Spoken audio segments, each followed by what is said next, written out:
Hi, my name is Andres Nam, and this is a follow-up to the introduction of power analysis and a bit more deeper dive into power analysis for confidence intervals.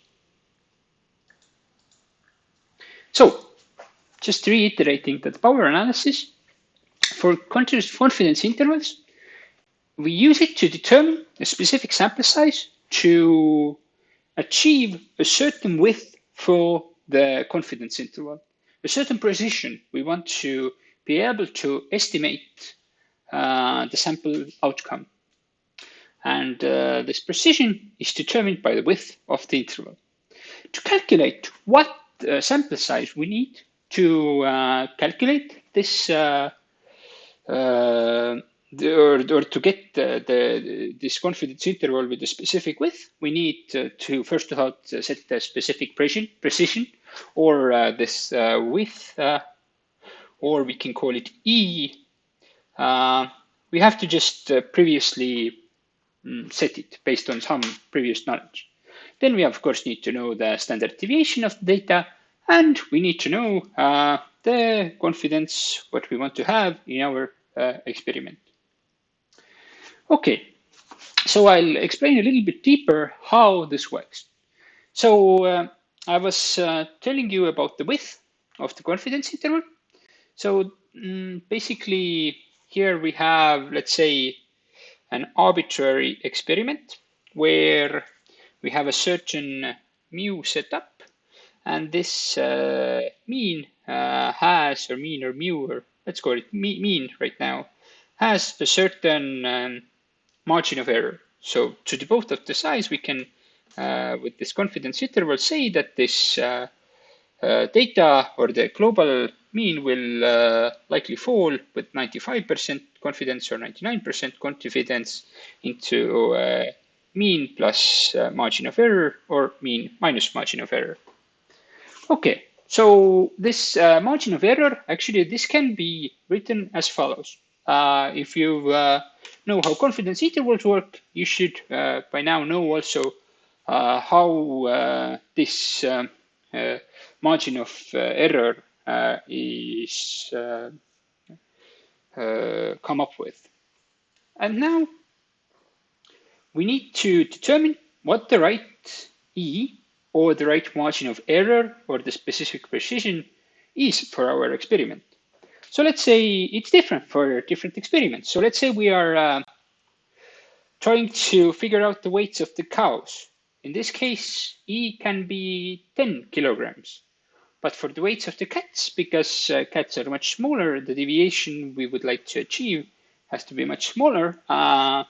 The weights of the cats, the E could be 0.5. So this is just the margin of error we are willing to accept in our confidence interval.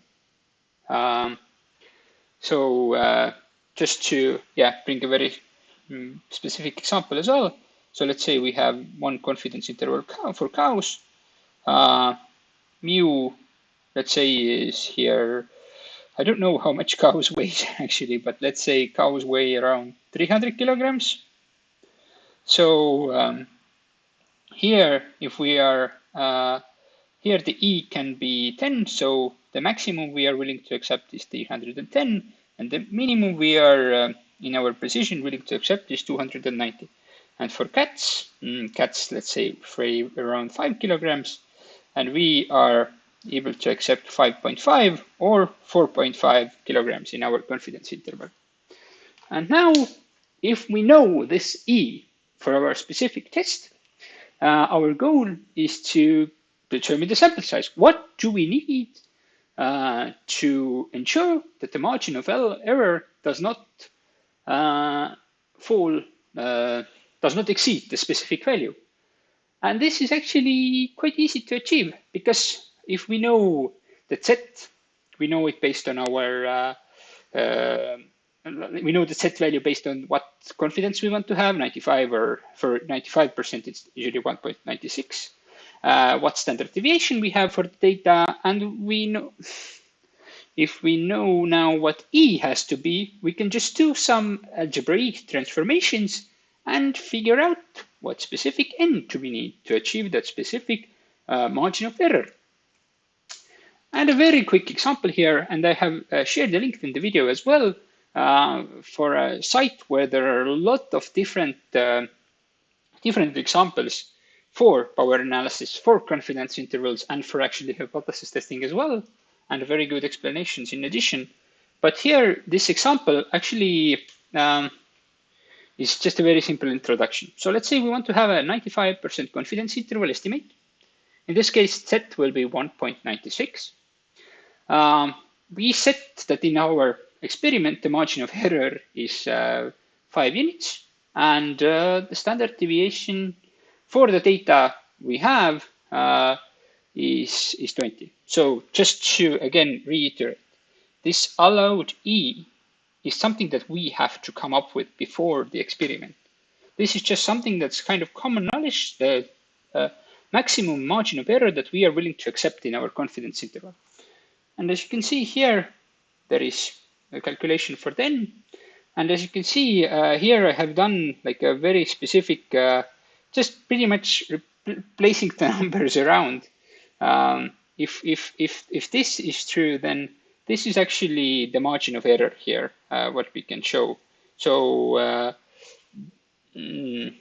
equals E. So this is just 2 ways to just place the numbers around. And this is a bit deeper dive into the confidence intervals, but I really recommend you to look into the examples here to understand this topic a little bit more concretely.